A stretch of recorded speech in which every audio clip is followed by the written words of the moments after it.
Sunday felt like the turning point. 200,000 people in Glendale, Arizona, hundreds of millions more watching from all over the world, and the most powerful people in the world all on one stage for one man and one life. You thought you could kill Charlie Kirk? You have made him immortal! By trying to silence Charlie, his voice is now louder than ever.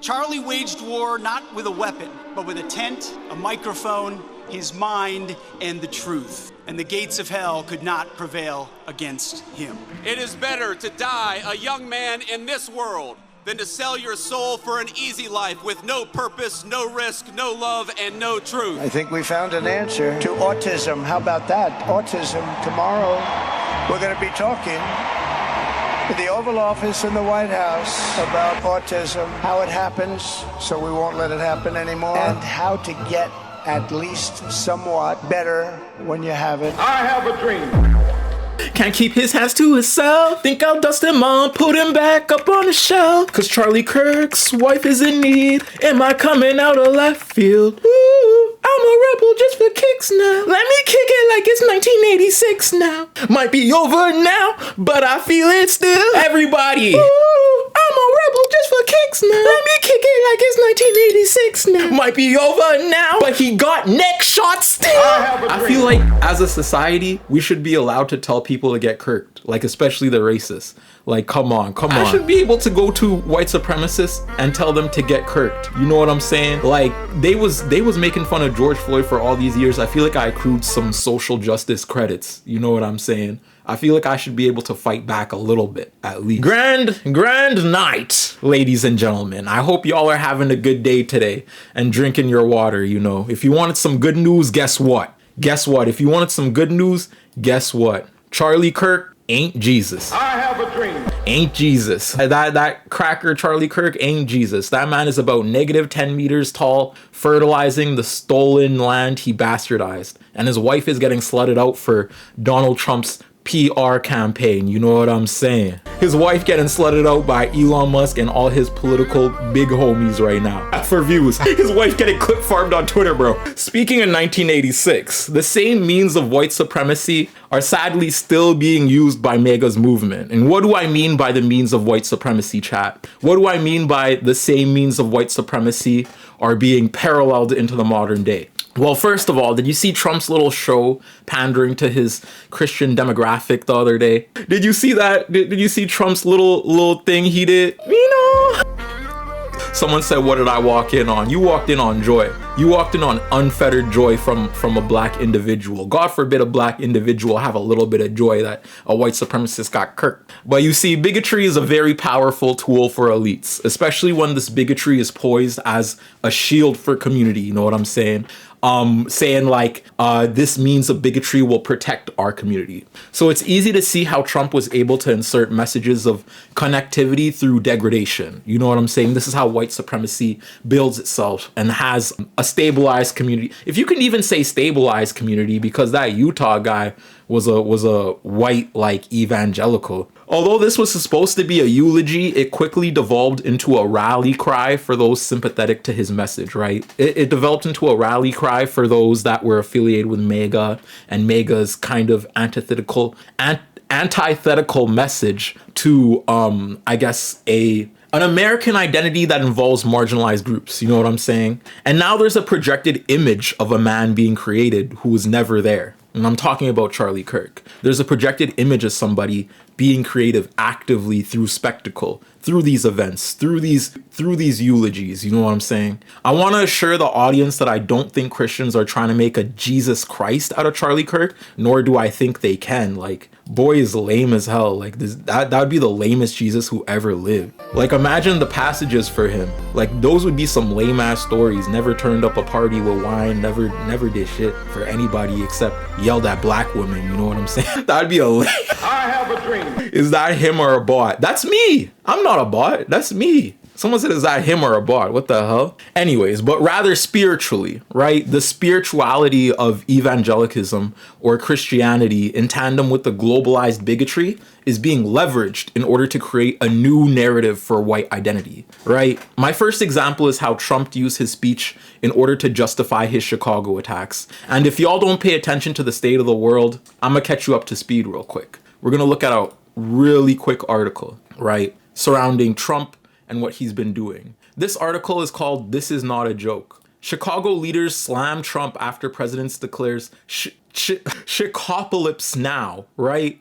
In Illinois, Democrats sharply criticized President Donald Trump on Saturday, who suggested in a Truth Social post earlier in the morning that his administration will go to war with the city of Chicago, right? Trump on Saturday posted a likely artificial intelligence generated meme. If y'all want to see that, look at this. This is what he posted. I love the smell of deportations in the morning. Chicago about to find out why it's called the Department of War. Oh my God. What the hell? Look at that. Look at that. Look at the lame ass AI art. Even when they make art of themselves, it just looks so lame. Like this is like next level lame. Put a cowboy hat on himself with, oh my God, with bombs in the background and helicopters flying. This is definitely a declaration of some type of violence, right? Right. Chicago is about to find out why it's called the Department of War, the post read, accompanied by 3 helicopter emojis among the president's most aggressive language targeting an American city. Spoken like a true tyrant, Mike Quigley said, who represents the north side of Chicago. Right.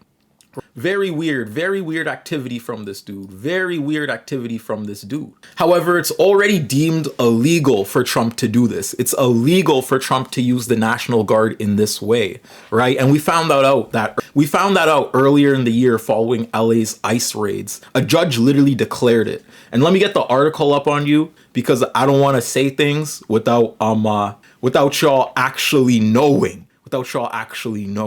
See, Trump's use of National Guard during LA immigration protests is illegal, judge rules. This was September 2nd in 2025. September 2nd, that was the beginning of this month. President Donald Trump's administration violated federal law in the use of National Guard troops during Southern Californian immigration enforcement operations and accompanying protests, a federal judge ruled on Tuesday, right? The order comes after California sued, saying the troops sent to Los Angeles over the summer were violating a law that prohibits military enforcement of domestic laws. Lawyers for Trump's Republican administration have argued, yeah, they're arguing, but the judge ruled.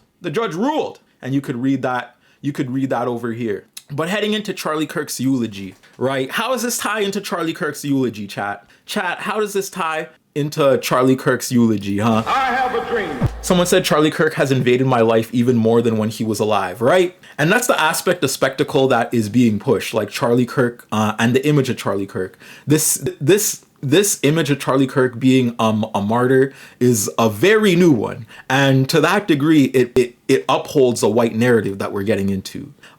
Keep in mind how Trump utilizes it. Keep in mind that Trump utilizing the National Guard is illegal, right? But heading into Charlie Kirk's eulogy, Trump seemed to have no shame breaking the law in order to establish more of a authoritarian police force with what he declared, right? He used Charlie Kirk's death and the eulogy in order to justify more preemptive measures for the National Guard in Chicago. These were his statements.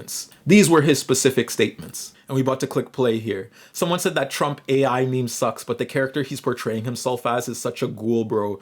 It's not even funny. Chilling in both stream chats. Thank you so much. I have a dream. And just know you can sign up for channel memberships if you want to help the channel. I'm gonna play this real quick. Walk across the street. But this is like an old-time revival, isn't it? An old-time revival.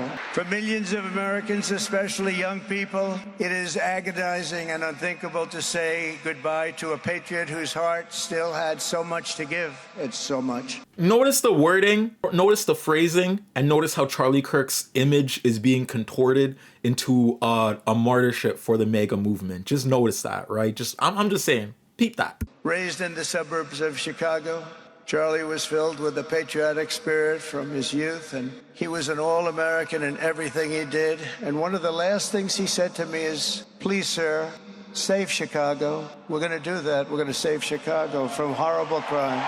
walk across. Did you hear that? We're gonna save Chicago from horrible crime. And considering that AI meme we just saw, you know how Trump's gonna use the National Guard over there. Very illegally. Someone said, nigga wants to be Reagan so bad. Yup, that boy wanna be Reagan. That boy want to have like all of the collective police force just bobbing him, just slopping him. And he wants to use Charlie Kirk as a way in order to secure this aspect of power, in order to justify it, right? Keep in mind, I said before, and we read before, that the way Trump utilized the National Guard is illegal. It's illegal. However, the cover of Charlie Kirk's eulogy provides the perfect background of justification for a drastic measure like this to go forward, right? And I'm gonna pull up like one more article here saying Trump attacks Chicago in Kirk's eulogy, right? He's obsessed. President Donald Trump can't shake his fixation with Chicago.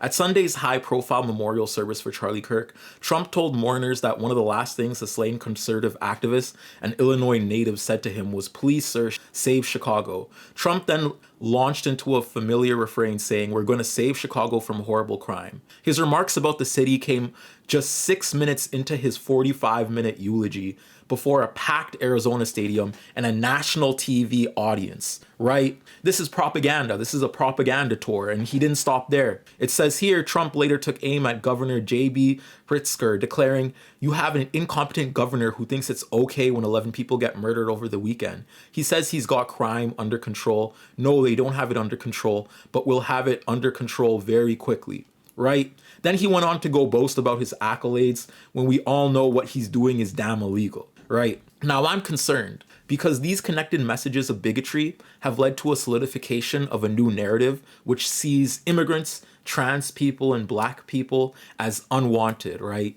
See, Trump will have his whole rally for Charlie Kirk, but not for black men who have been lynched on college campuses because of the backlash of hate black people have been facing because of this murder, right? After Charlie Kirk was murdered, HBCUs were attacked. And someone was found hanging on a college campus, right?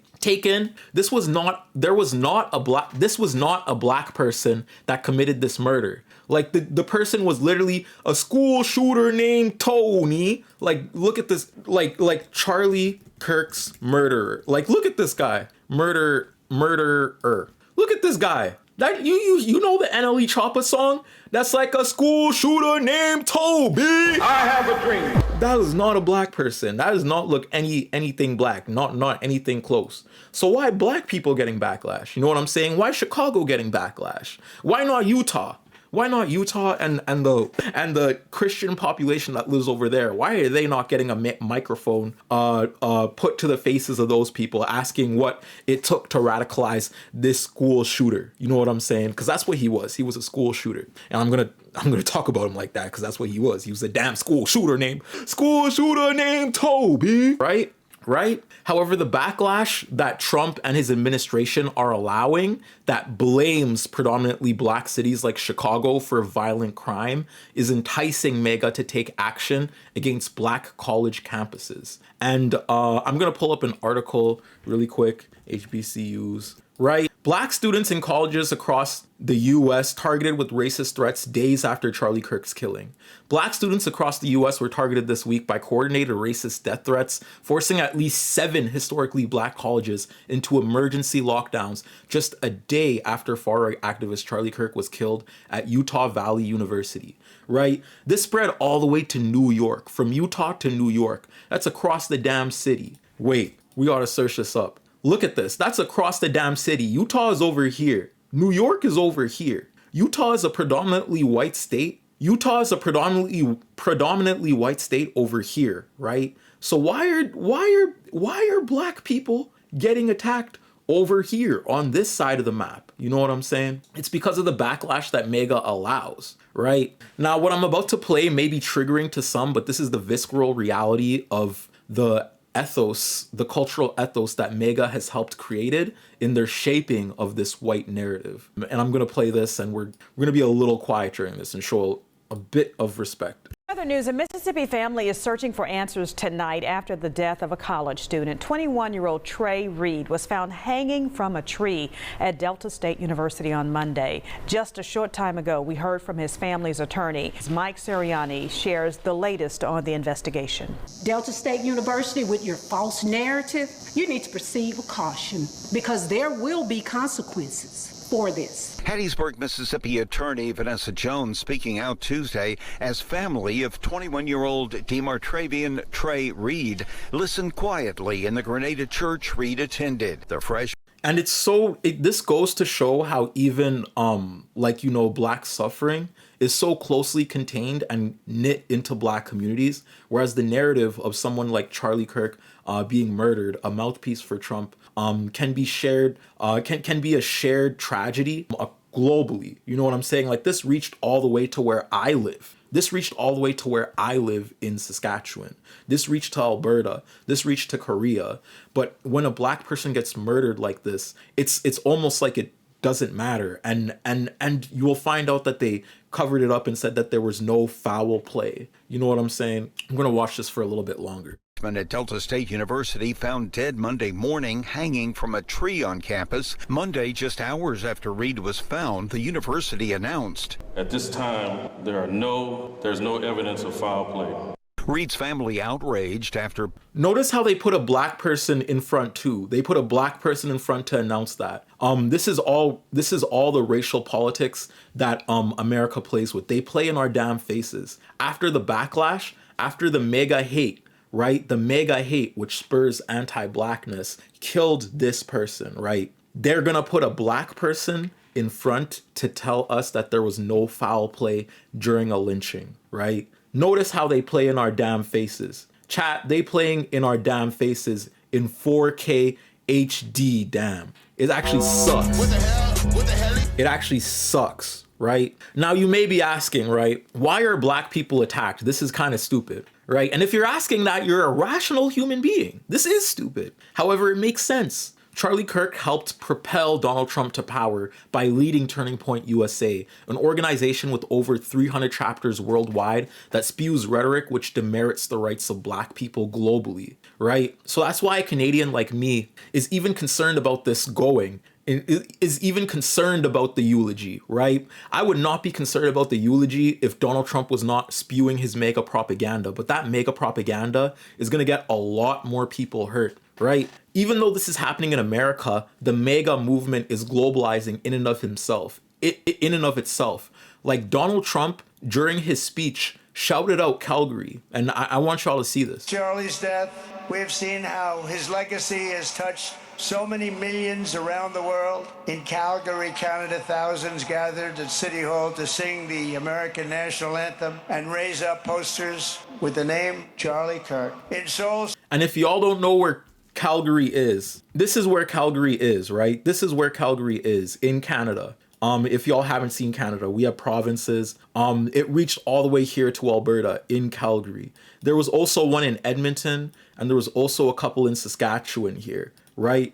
All the way, the MAGA movement is globalizing. You have to realize, like, Canada too is being drawn into this, right? First of all, though, I'm not American, I'm Canadian. Like, I'm actually from, well, I'm not, I was born in Cairo, but most of my life was spent in Edmonton, Alberta, you know, from K all the way to 12, right? You may be asking, Terp, what's your stake in this? Why is a Canadian commenting on the events that happened on Utah to a political commentator that appeals to a conservative American demographic? And that's because your business is spilling onto here, right? How much people know about Daniel Smith? Do y'all know who Daniel Smith is? Do y'all know who Daniel Smith is? What the hell? What the hell? Splinto said people in power tend to blame small persecuted groups which lack the systemic power to defend themselves. Yes, yes. Blaming the small persecuted group to essentially rally a community of whiteness in a new narrative, in a new globalized narrative. Wizzy said, Turb, live after school. It's nice to see you, nice to see you.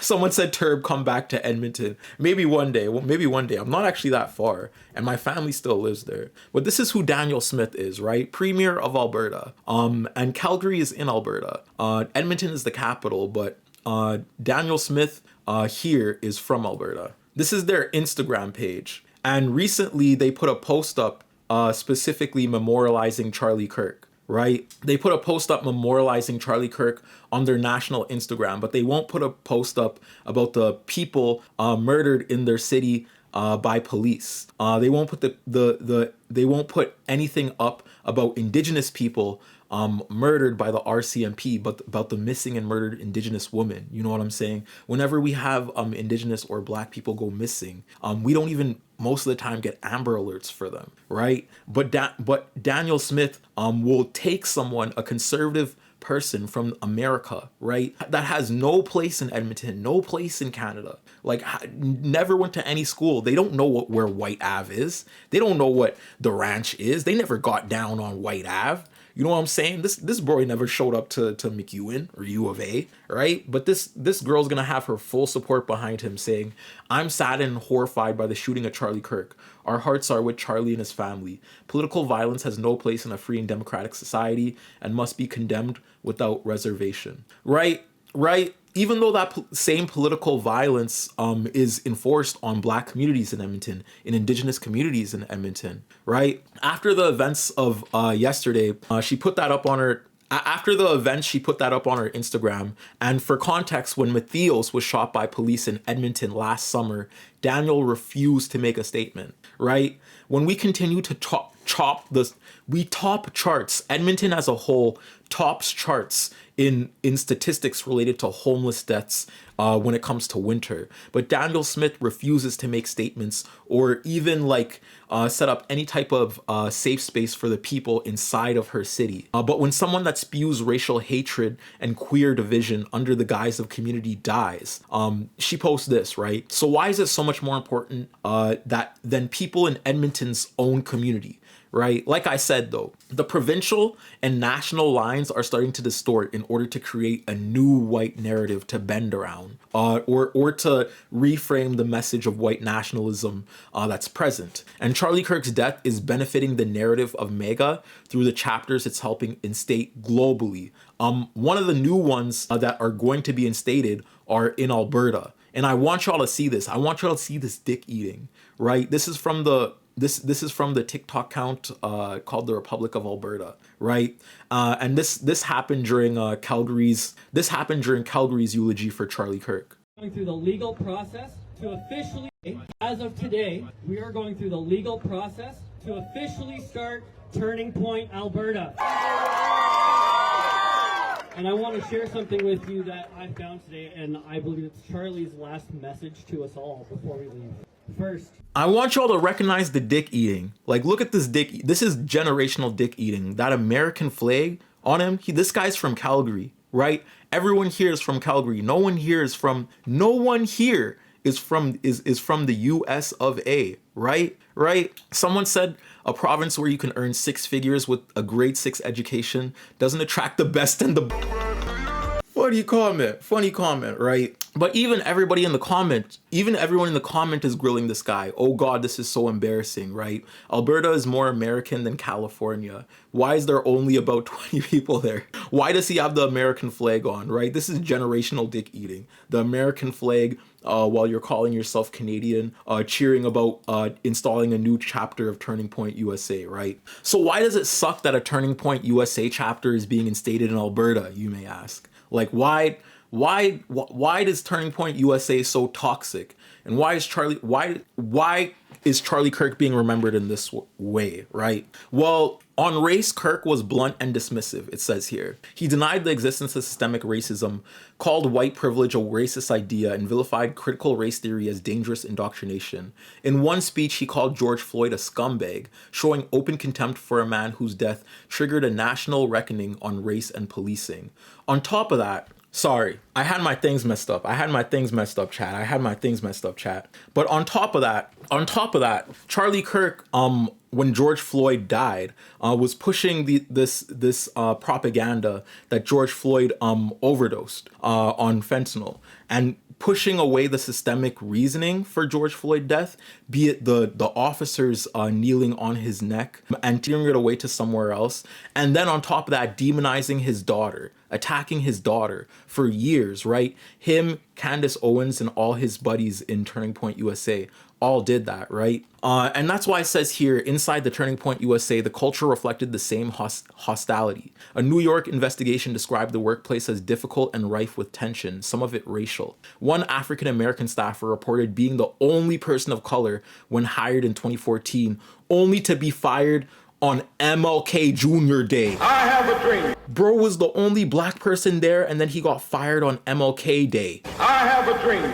Someone said of a glorified Klan organization. You actually kind of predicted about what we're about to get into, right? You actually predicted what we're going to get into, because in the same way the KKK does utilize the messaging of these white nationalistic ideals, right? Now, historically, this isn't the first time white narratives being cemented have happened. Actually, Edmonton, Alberta had its own KKK chapter. Yes, that shit spread from Georgia, Atlanta, all the way to Edmonton, Alberta. From Georgia, Atlanta, that's how powerful white supremacy is. It spread from Georgia to Alberta. And let me show you that on a map. Chat, why is this moving so slow, chat? This is Edmonton, right? This is Edmonton up here, like we showed before. This is Edmonton, right? This is Georgia, Atlanta. Different sides of Turtle Island, right? Different sides of the continent, different sides of North America. But white supremacy, be it the KKK, spread from Atlanta, Georgia to Edmonton. So we have to ask ourselves, why have these ideals spread from Georgia to Edmonton in and of itself, right? How did this happen? And then we could find out this happened through the same idea of a white narrative being centered. In the same way Charlie Kirk's Eulogy and the Turning Point USA spread from Ohio all the way to Alberta. The Klan also spread from Georgia all the way to Alberta, right? And in Alberta, the Klan was very much just as violent. They burned crosses in a number of towns and cities, helped elect a mayor in Edmonton, had picnics in public parks, intimidated journalists, they kidnapped people, and even broke up major strikes from the city, right? I'm gonna read a little bit about this. During the mid-1920s, Ku Klux Klan's branches were established throughout Canada. According to historian James, these groups absorbed the same racial ideology, but had a narrower focus than that in the United States. And this is what I mean about white narratives, because the white narrative that existed in the US didn't exist in Canada the same way, right? It says here, primarily the narrative of whiteness was to preserve the Britishness of Canada with respects to ethnicity and religious affiliation, which just means white identity and the aspect of Catholicism that Canada was ingrained in, rather than evangelicalism that the South used for the KKK. Right? The Ku Klux Klan of Canada made efforts to distinguish itself from the American organization, which used a spectacular level of violence, right? One of the most prominent groups was the Ku Klux Klan of Canada, whose main principles of white supremacy and nationalism required members to pledge that they were white, gentle, and Protestants. Right? This was the white identity here. This was the white narrative being centered. Organizers stated that the Ku Klux Klan was a Christian organization with first allegiance to Canada and the Union Jack, disqualifying Jews from membership because they are not Christian, and Roman Catholics because of the anti-Catholic belief that Catholics' first allegiance is to the Pope. Right? It was successful in Saskatchewan with 25,000 members, and it was successful in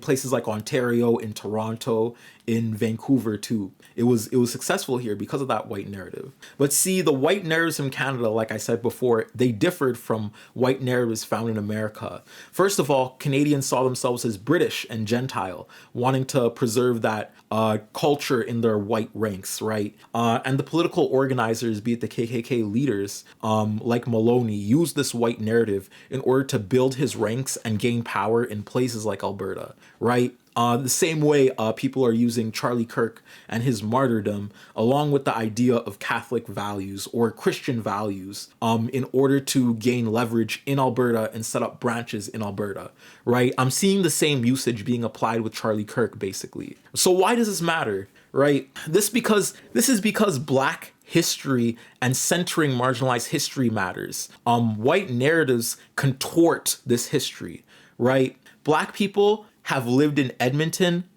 historically, and they've always faced resistance. But this resistance is buried in the history of white narratives. We don't learn about the KKK in the KKK chapters of Canada, at least while I was in school, right? It was, even though it was organized and systemic, and the history has never been reconciled, nor has the impact has been acknowledged by Daniel Smith or anybody out there, right? In fact, according to the Edmonton Trade Board, City Council, and a few other groups, these people literally circulated a petition that opposed Black immigrants in 1911 as people fled from Jim Crow laws in the southern US to find freedom in Alberta, right? So the white narrative was not centering Black identity in and of itself, obviously, right? Enacting KKK chapters. This aspect of persecution that was happening on Black indentured servants in the South, right? That same attitude spread to Alberta while those Black indentured servants were fleeing from the South, trying to find new land. Right? The narrative of Black Albertans is purposefully overlooked for aspects of empire related to a connected white identity. This is what I mean by white narratives, right? However, narratives of the KKK didn't look the same down in the USA. Like, did you know America had police for Black people the same way we have like RCMP for Indigenous people? Did y'all know that in the chat? Y'all know that in the chat? Wait, someone said, Turb, what happened on Twitch? Why did you get suspended? I said this earlier in the live, but I told someone to get kirked and then they suspended me on Twitch. I'm sorry. I'm sorry. I have a dream. I should be allowed to tell people to get kirked though, Johnny Joe Star. Don't you think? Someone said, I wish more people were using their religion to spread love instead of hate, right? But we're gonna watch this. This is a rundown on the RP and its history in Canada. As young Canadians, this was the image that we were shown as what a Mountie is. A Mountie was friendly, protected our freedoms, and was always doing right. The RCMP were portrayed as righteous and brave and protecting all of us from bad guys. But they were created to control Indigenous people, force them onto reserves, take their children and send them to residential schools, and take their land from them and hand it over to the federal government. If y'all don't know what a residential school is, residential schools were essentially concentration camps for the children of Indigenous peoples, right? What the government did was collect Indigenous youth and take them away from their parents, take them away from their community, and put them into these schools under the jurisdiction of changing them into less savage Canadians, right? They wanted to assimilate these people into white culture in and of itself, which led to the deaths of hundreds of thousands of little kids, right? They would be beaten for speaking their language. They would be given the harshest punishments for showing their culture for the forefront. And this went on for a good 40 damn years. Like, this went on for a long time. I think the last residential school closed in the 1970s, right? That's like not that long ago. That's like 50 years ago. Where I organize with 7 Gen, we still have a lot of adults that remember their grandparents' experience with residential schools. We even have grandparents around with residential schools. Last year, while I was handing out food with Food Not Bombs, there was somebody that walked up to the table, and they literally were telling us about their experience with the residential school and how they were kept over there. And they didn't even look that old. You know what I'm saying? And what this process essentially did was strip and disenfranchise Indigenous people as a whole, right? Let's finish this TikTok. So it's really no wonder that they have problems with sexism, misogyny, and homophobia, because that's what colonialism is all about. And there are many sex offenders amongst them. So why would we have the expectation that they would do anything about missing and murdered Indigenous women? Or the mass graves found at residential schools? They're part of that oppressive system, along with the Catholic Church and the federal government. So many comments like, it's not my fault, it's in the past. Canada is still a settler colonial state. That's nothing to be protective and precious about. You should want to dismantle that. All right. One thing I also have to go over is the aspects of white narratives being a little bit different in a sense of systemic injustice over here, right? Did you know that indigenous people were also kept as slaves on top of their children being put in residential schools? You could read about it here, indigenous enslavement. We don't learn about this in Alberta or Saskatchewan, even though they're trying to push Charlie Kirk and these white narratives on us. We don't learn about things like this, right? Something that is not often talked about but is an important part of Canadians' history of slavery is the enslavement of indigenous peoples. A full 2/3 of the slaves in the colony of New France were indigenous, right? After 1750, the number of enslaved indigenous people brought into French Canada declined, and when slavery was finally abolished in 1834, black slaves far outnumbered indigenous slaves. But slavery essentially started on the backs of buying and selling indigenous people up here in Canada. Whereas in America, it very much was with trafficked African people from the continent, from the motherland. You know what I'm saying? And you know what went on to justify all of Canada's bullshit when it comes to residential schools, when it comes to aspects of white identity related to slavery, Catholic values, right? You know what went to justify all of Trump's bullshit and America's bullshit while they were doing slavery, while Trump is doing Charlie Kirk's eulogy? Christian values, right? So I got a TikTok for this. Specifically. That goes into the aspects of indigenous solidarity and truth and reconciliation that we have to strive for.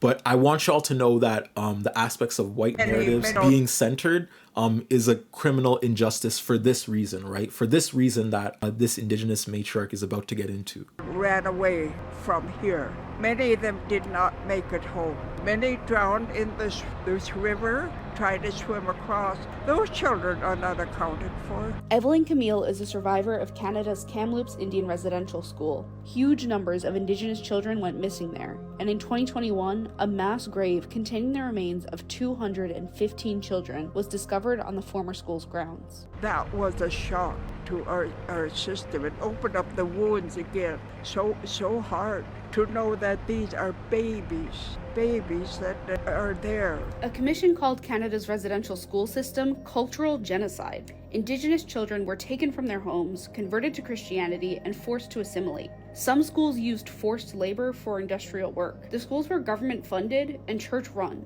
and only government funded and church run. Shut down completely 25 years ago. 7 or 8 years old, they come and took us in the big cattle trucks, and they picked us up from our reserves and brought us here. Psychological, physical, and sexual abuse were endemic throughout the institutions. More than 4,100 children died in the schools, and some survivors have testified that they dug graves for classmates. Camille attended Kamloops for 10 years. This discovery here sort of brings light to how we were treated. And I kind of messed up. Somebody in the chat said the last school closed 30 years ago in the 90s, right? In the 90s, right? And Louis said, while I'm talking about it, the stone fortifications at Castillo and St. Augustine were constructed by enslaved native, I don't know how to pronounce that, I'm so sorry, but enslaved native APALA Apalaches indentured on the Spanish missions. I'm so sorry, I definitely got that pronunciation. But the aspects of white narratives here are being centered, basically, is what I'm saying, right? And let me just state, y'all know Jesus wasn't white, right? Y'all know Jesus wasn't white. I have a dream. Do y'all know Jesus wasn't white? I have a dream. Like, really, do y'all know Jesus was not a cracker? I have a dream. Jesus was not a damn cracker. Someone said dug graves for their classmates. Yup. The horrors of residential schools and what they won't tell you and what they won't teach you is awful. But yeah, when we talk about the aspect of Catholicism being enforced on residential school students and being absorbed by the broader view of Canada, we have to talk about the aspect of Christianity and how Christianity was leveraged in order for something like that to occur, right? So let me just state again, y'all know Jesus wasn't white, right? Y'all know Jesus wasn't white. Although Christianity across lines were used to justify the community white identity comes from, y'all know Jesus wasn't white, right? Jesus wasn't white. Essentially, he was a figure. And And in the same way, I'm arguing that Charlie Kirk is a figure in order to establish the narratives of white identity, which will go on to systemically hurt us, which will go on to systemically kill more Black people in the South, which will go on to further the justifications of degradation that residential schools resided in, right? Sure, we know the symbol of white Jesus is flawed, but did you know white Jesus was actually leveraged against other white people too in order to establish a basis of American identity, you know, right? So I'm gonna give y'all a little story here, and I want y'all to guess which organization did this crime, okay, chat? Chat, this is gonna be an interactive conversation. For this, just blurt out the question if you get it, right? In the comments, type it in as I'm telling the story. Tell me the organization that did this as I'm telling you about what they did, right? So this was at Ohio's University of Daytona. And it's important to note that this isn't Atlanta, this isn't Chicago, this is Ohio Daytona. Ohio Daytona, right? This was Ohio Daytona. This was here. Ohio Daytona, a place that has 8,000 white students, 600 Black students, and 600 Hispanic students, right? Daytona, right? This is where our narrative starts, right? This isn't LA. This isn't anywhere you would find a predominantly Black school. This is Ohio, a predominantly white state, according to Data USA, right? So you got a bunch of university students in a predominantly white school just doing as they do. And imagine it's Christmas. Imagine it's Christmas and it's Christmas break, right? Everybody is getting their time off. They just studied hard for the end of the term. Everybody's waiting for their little marks. Some people are hiding their marks from their parents. Hopefully they don't see it. You know what I'm saying? Because them shits are low. Some people are super excited. Some people just made the principals list off that last second clutch. You know what I'm saying? The American dream. This is the University of Ohio. What could go wrong, right? Well, when Christmas break happens, especially in institutions, especially in schools, you ever notice how the institutions of universities, as bustling as they are during the semester, almost become ghost-like during Christmas, right? Most students at this university, at Ohio Daytona, attending this university, were at home with their families, going skiing, sledding, you know, the white winter activities. They were pouring syrup on ice and eating it. Right? That's what they do over here. However, there were still around 40 students on campus, right? So while most students were out with their families, icing gingerbread houses, and maybe even Christmas caroling, you know, because this is the 1920s, they still had a smidgen of Christmas joy. The students unsuspectedly would have their normalcy destroyed at 10:30 p.m. by a series of explosions. Are y'all getting it now, chat? Are y'all getting it yet, chat? Are y'all getting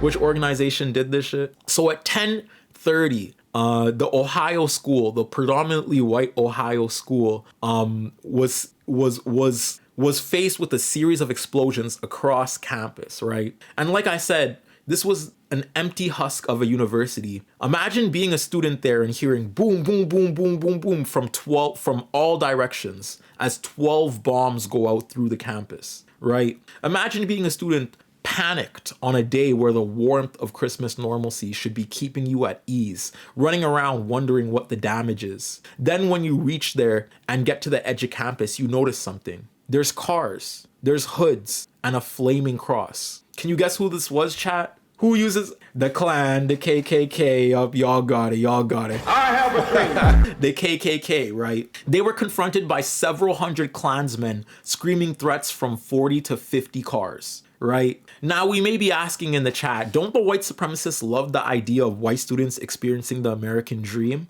So why is the KKK a hate group famous for its exclusion on the basis of anti-white identity? Right? That uses narratives of anti-blackness, anti-indigenous identity, bombing an Ohio university. Well, you would be surprised to know that this wasn't the first time that this university or Daytona's residents were attacked by the KKK, right? Because white backlash, what we have to understand with white backlash is that it follows trends and it correlates with how the aspect of white identity is even formed, right? Here's a good article on this stigma that that's been shared around a little bit. Let me see this. Let me pull this up. Right. It's called How 1920s Catholic Students Fought the Ku Klux Klan. Right. And it goes over what I just said. And Trollinger, who teaches at the University of Daytona today, found that this incident and others were barely mentioned in the school's institutional history and virtually non-existent in the school's institutional memory.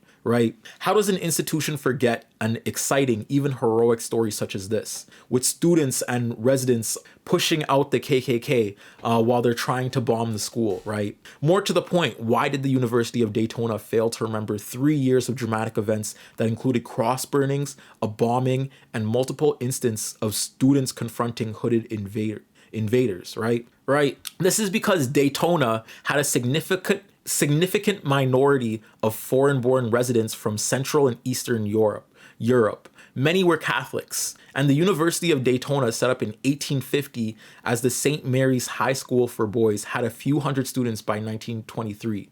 But in the Klan's eyes, it served as a headquarter of Catholic subversion in Southwest Ohio. Right? All these immigrants, even though they were white and they were coming from Central and Eastern Europe, all these immigrants following a Catholic idea of community were horrible to the KKK's eyes, the second KKK resurgent in the 1920s, right? That's because the KKK's white narrative, essentially, to that time was evangelicalism. And the immigrants of Eastern Europe and Central Europe essentially were demonized because they didn't fit this loose identity of America, right? The school's ROTC program was seen as training a Catholic army to fight religious wars against American Protestants. Singer calls such rhetoric standard, fair, and anti-Catholic literature, proposed by people who claimed they were 100% Americans, fighting to keep the nation Christian. But why did Daytona bury this history? That's because Daytona in and of itself wanted to also live in a white narrative. By downplaying their own Catholicism, the very reason for the Klan animus, schools like the University of Daytona may have sidestepped an important lesson about standing up to hate, though. Their sense of precariousness amid the mainstream bigotry surrounding them seems to have held them back. Trollinger notes that Denver Regis College, Colorado, was another Klan hotbed, right? This didn't just occur in Ohio. This occurred also in Denver and other places where Eastern Europe and Central European people resided, right? There was at least one cross burning at Regis in 1924, but campus lore about Regis students and faculty patrolling at night to prevent attacks is as close as the institutional history of that school gets to what may have been a frightening time, right? Right. And like I said, this isn't even the first time the KKK targeted predominantly Catholic schools, right? In May 1924, the Klan marched through Indiana, a heavily Catholic town that is also home to the University of Notre Dame. Hundreds of Notre Dame students responded by yanking the robes off of Klansmen and chasing the Ku Klux Klan throughout the town. You know what I'm saying? I have a dream. They yanked the robes off him and beat their ass. They beat the cracker ass. You know what I'm saying? And that's and this is a history that's separate from the white narrative of identity that America doesn't want to teach you because it doesn't fit in with the aspect of identity. Axe Hopper said, my guess is both. But anyways, it says here, with the help of quarterback Harry, they put out the lights of an electric fiery cross, right? While Indiana was the site of the Klan's greatest achievement in political power, notes Trollinger, Ohio may have had more Klan members than any other state in the Union. There were 2 Klan newspapers in Daytona, regular cross burnings, and large meetings at the Montgomery Country Fairgrounds on the city's south side, only blocks from the University of Daytona's campus. So why in this predominantly white place was the KKK so popular, though? And the answer was the KKK was so popular here because of the Eastern Europeans and Central Europeans that settled here and gave a different version of religion that combated the aspect of the white narrative that the KKK were pushing in order to be 100% truly American. You know what I'm saying? And this is what I'm talking about white narratives and how white narratives shift over time. It's an important historical lesson to understand that white supremacy creates culture wars of marginalizations for specific reasons. And these specific reasons are to organize, right? In order to organize all those people in Ohio, they looked at these Eastern Europeans, and they were like, okay, if we demonize them, we could get a majority of Ohio people who have a means of class consciousness that leads them to structural anger, and make them leverage that anger onto people like university students and onto those immigrants, those European immigrants. So when we look at a white supremacist government like MAGA, we can understand how evangelicalism is being utilized in order to spread a common message of connected, ingrained social bigotry globally, right? In Canada, in Calgary, across all the way down to Korea. You know what I'm saying? So that was a lot of information, but to backtrack, this is what we need to remember. Daytona's university purposefully buried these archives of information because of its proximity to white supremacy. It also utilized white supremacist narratives in order to protect itself from white backlash. But white narratives change, right? Evangelicalism in the 1920s was seen as a connecting white identity separated from immigrant white understanding. Even though these immigrants were white and the culture of Catholicism even though the immigrants were white, the culture of Catholicism was seen as impure in the KKK's eyes, right? And now we get to the aspect of anti-Catholic campaigns that happened with the KKK, right? Being Christian wasn't enough. To be 100% American in the Klan's view meant that you were a white Protestant Christian. In the years between 1890 and 1920, a flood of immigrants from Southern and Eastern Europe came to America, a large percentage of whom were Catholic or Jewish. While the Klan was and still is strongly anti-Semitic, in the 1920s its members were particularly worried about Catholics, as there were many of them. This was certainly the case in Daytona, where 35% of churchgoers were Catholic, thanks to an influx of immigrants that worked in the city's factories. In response to the Catholic threat, at least 10% of Daytonans, some 15,000 people, joined the KKK in the early 1920s, right? This is the powerful message of bigotry that connects white narratives, right? You can get 10% of Daytonans. If you make Daytonans think that they're being attacked, their identity is being attacked, their livelihoods are being attacked, their community is being attacked, even by other white people, they will band together. 10% of them band together. 15,000 people joined the KKK in the early 1920s, with some estimates placing the number as high as 40,000, right? As was the cases elsewhere in the Midwest, the Klan's presence in Daytona was visible in rallies and parades that attracted thousands of Klansmen, Klanswomen, and supporters, not to mention the burning of crosses, right? The Klan directed much of its anti-Catholic hostility against the University of Dayton, that story that I just told you about, right? Which was founded by the Society of Mary. As part of the intimidation campaign, KKK members repeatedly slipped into campuses to set crosses on fire, right? But as historian Linda Gordon noted, targets of Klan aggression were not always passive or nonviolent themselves. Student at the University of Notre Dame, for example, like I told you, they beat the shit out of the KKK. At one point, they reportedly chased Klansmen off campus, calling on them to show their faces, right? At one point, the football coach Harry, hearing that another cross burning was about to commence, made all his players run after them, tear their shirts off, or whatever you do, in a direct quote, right? And what I want y'all to understand is aspects of identity constantly shift around social narratives. So while Donald Trump was up there doing his eulogy, right, spewing his bigotry, trying to connect America under this aspect of this new MAGA movement, you have to understand that's just a new means of community building for white nationalism, right? For the MAGA movement. They're using KKK tactics. I have a dream. They're using KKK tactics. Like these boys are using the hooded KKK.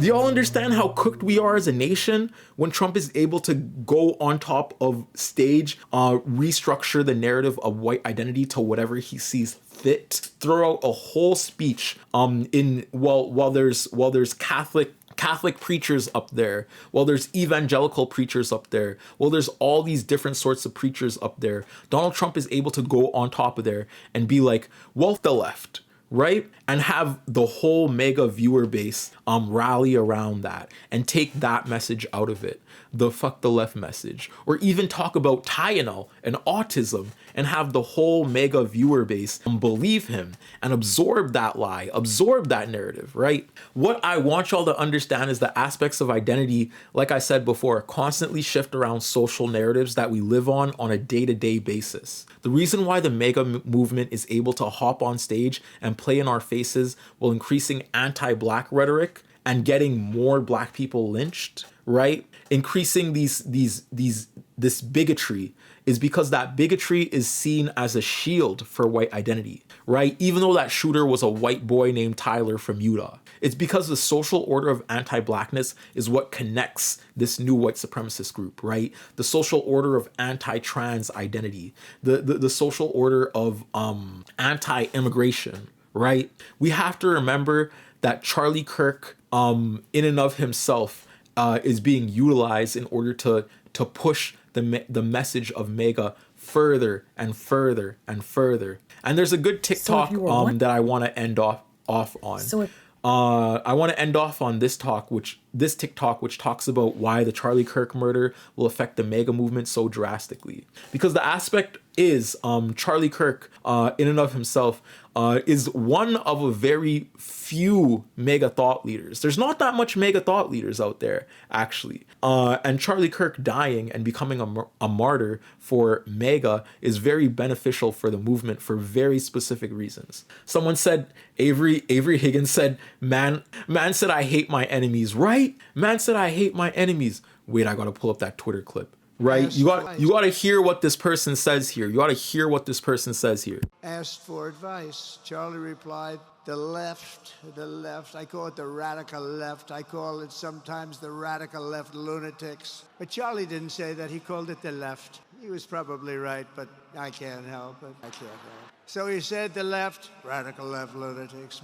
See how he's making a new boogeyman on stage? The same way the KKK had to make a boogeyman out of these marginalized groups, he's making a new boogeyman for MAGA. His opponents, he wanted the best for them. That's where I disagreed with Charlie. I hate my opponent, and I don't want the best for them. I'm sorry. I am sorry, Erica. But now Erica can talk to me and the whole group, and maybe they can convince me that that's not right, but I can't stand my opponent. Charlie's angry. Looking down, he's angry at me now. He wasn't interested in... The fact that he said Charlie's looking down, Charlie is not looking down. Charlie is looking up at us. I just want to put... Charlie is actually looking up at us. Let me know. I think Charlie's looking up at us. Someone said Turb with the Red Nation at all. I'll go subscribe and I'll go find out who they are after this stream. But I don't really have time to cover the Red Nation in its entirety. But as you see here, Donald Trump is making new enemies out of the radical left by using Charlie Kirk's eulogy and Charlie Kirk's image, right? And I want to, like I said, I want to end off on this one TikTok that I found interesting. If you were wondering why the murder of Charlie Kirk is as big as it is, and obviously with this man being killed, executed in this public way, it was going to be a major, major news story. But I would wager to say that a lot of people who are hearing about this story, who are talking about this story on both sides, probably didn't even know a whole lot about Charlie Kirk. And this is what I'm saying about Charlie Kirk's death and Charlie Kirk in and of himself being reframed for spectacle, right? And I've talked about spectacle a lot in my video essays, in my past videos, but what spectacle is audience relation. So the audience relation to Charlie Kirk is changing, right? This is Charlie Kirk, right? And this is all of us looking at him. Let's say everyone looking at my hand, everyone has a description of my hand, right? It's brown. It has stripes on it, right? It's brown. It has stripes on it. This is your audience relation to the spectacle of my hand, right? But the spectacle relation of Charlie Kirk, the way we're looking at him, the way we're perceiving him is actively being shifted intentionally by MAGA, right? And I need to emphasize that first and foremost before we get into this. Before he was murdered, a lot of people did not even know this man's name, and now are wondering why we just keep hearing about him and why this story will not go away. And it occurs to me that for the right, like if you really think about who the future of that party is, when you think about the types of people that have a real voice in the Republican Party or in the MAGA movement, which really is the Republican Party now, the pickings is slim. The pickings are really slim. I mean, the idea that Ben Shapiro is maybe taking over operations for Charlie Kirk's Turning Point organization, the fact that J.D. Vance is jumping in to at least temporarily host his podcast. I mean, you think about people like Stephen Miller and Steve Bannon and Kash Patel, Marjorie Taylor Greene, Lauren Boebert, even commentators like Tucker Carlson and Megyn Kelly and Candace Owens, who have been disgraced in some way and cast out and are developing their own platforms. I mean, they're finding their way. But I mean, people like Robert F. Kennedy Jr., I mean... Right. And what she's getting onto here is how conservative commentators or conservatives are also using Charlie Kirk's death and shifting spectacle in order to help themselves. Someone said, what readings do you recommend on spectacle? Guy Debord, Society of the Spectacle. Please read that. That's kind of mandatory reading if you really want to know how I formulate my ideas. I love looking at spectacle, and I love looking at audience relation to spectacle, and then examining that little through the lines that connect us to audience spectacle, whether they're historical, whether they're national, global, statewide, provincial, But read Society of the Spectacle by Guy Debord. And someone said, if we're talking about Charlie, we aren't talking about Epstein. Yes, that is a thing. The Epstein files, release the damn Epstein files. I have a dream. I had a dream that they would finally be released because, oh my God, we know there's 9,000 of these white boys on there. But like I said, the aspect of conservatives shifting relation and absorbing the soft power of Charlie Kirk and his spectacle in order to propagate themselves. Like, you know, Candace Owens is getting more and more coverage because of this. Candace Owens posting all of his her low-key boyfriend fan clips. You know what I'm saying? Like, she posts so much, it's like God damn. She posts so much, it's like one of those K-pop stans that like post those memes every time they trying to stan somebody. I don't know what to call them, like the gnarly people. The gnarly people. The gnarly. Those people, holy hell. Candace Owens posting like a little K-pop idol girl. You know what I'm saying? Charlie Kirk. And all these other people are coming to the forefront, like Nick Fuentes, a well-known Nazi. A well-known Nazi is now coming to the forefront in aspects of the Conservative Party and being seriously considered as a conservative voice to lead the youth forward. You know what I'm saying? This is awful. This is horrendous. And it sucks that this is happening in real time. OJ said, honestly, if we're lucky, they'll self-cannibalize and keep infighting. Right? Yeah, but the aspect of white identity is utilized by different conservative commentators differently. But I want to say to the MAGA movement, Charlie Kirk being a martyr is being utilized by a whole bunch of different people, even people that were going after Charlie Kirk before he was alive, right? Like Candace Owens was beefing Charlie Kirk in Turning Point USA and Ben Shapiro and same with Nick Fuentes. Nick Fuentes was beefing Charlie Kirk and even had one person go to jail because they threatened to shoot up a Turning Point USA rally after watching a Nick Fuentes stream, right? But now they can turn around and be like, no, we always cared about Charlie Kirk. We always cared about America. We always cared about MAGA, and utilize Charlie Kirk to get more and more views for themselves. Avery Higgins said, it's wild that the Conservative Party is so crazy they're believing a ton of conspiracies about the killing too. Yeah, right? Believing all these conspiracies of, oh, Israel did it. And that's because the aspect of anti-Semitism is just at such a high level that people will fall for anything if you say Israel did it. You know what I'm saying? People are stupid. Like, I'm sorry, but the society, people don't know how Israel actually systemically fits into our society as the aspect of AIPAC and as the aspect of Israel as a state. Israel as a state utilizes the sort of their monopoly inside of the US government in order to leverage their ideals onto people, right? The aspect of anti-Semitism and the aspect of Jewish hate will not stop is not the conspiracy that we should be looking at, right? We should be developing a class consciousness towards the billionaires like Trump, who are espousing all of these lies and then cooperating with Israel in order to build things like Trump Towers in Gaza, in order to invest in Gaza, while Gaza is going through a genocide, while Gaza is clearing down all these buildings in order to set up more construction, like basically resort lounges for the future.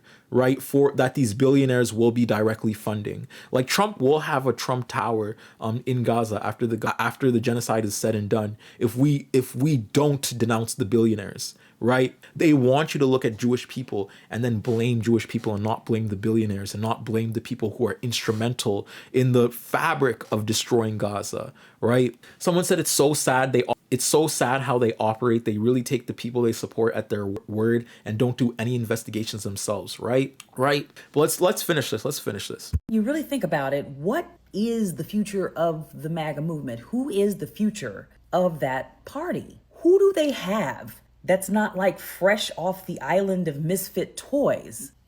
I'm not seeing anybody, really. I mean, if you think about it, Charlie Kirk really was the closest thing to a golden boy that they had. You know, he wasn't even of the age where he could have run for president, but he could have done it, I think, maybe in 2028, or at least have been vice president to a J.D. Vance presidential candidate in 2028. But he was that dude. He was the one that a lot of them were betting on that might be able to carry this movement into the future. And like I said, the aspect of Charlie Kirk dying and becoming a martyr is very beneficial for the MAGA movement. But to that degree, I have to thank everyone for chilling with me.